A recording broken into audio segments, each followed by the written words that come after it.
Manga is of course something that originated in Japan. Today, it is a hobby that has increased in popularity around the world. Be that as it may, many series need to find success in Japan before it becomes successful anywhere else.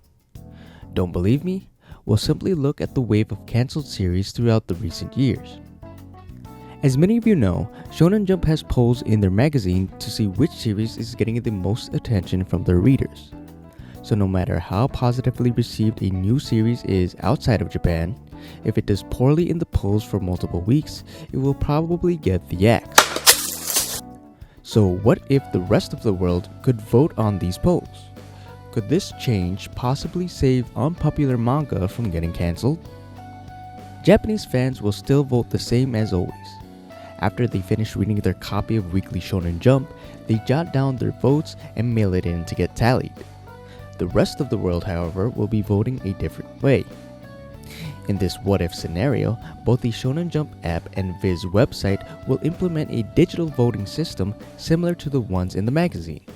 Fans that have access to either will be able to vote which chapter they preferred for that week.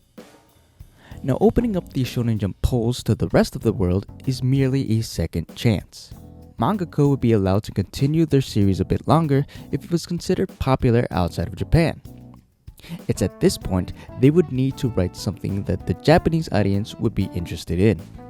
The reason I say this is because Shonen Jump is under Shueisha. The last time I checked, Shueisha is a Japanese company. Their business, at least when it involves Shonen Jump, is to sell manga. Even with a second life from fans overseas, it's fruitless if it is unable to find popularity with the Japanese audience. Now you might say that Shueisha can make their profit from manga sales overseas.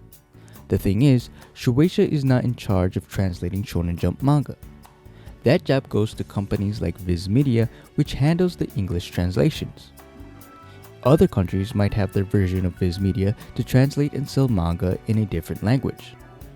So a chunk of the profits from manga sales would need to go to those companies so they can continue to do their jobs translating, printing, and selling the manga. So even if the rest of the world could vote in the Shonen Jump polls, it still comes down to how successful the series is in Japan. But what are your thoughts? What difference do you think the rest of the world would have if they were allowed to vote in the Shonen Jump polls? As always, thanks for watching, and I'll see you in the next one.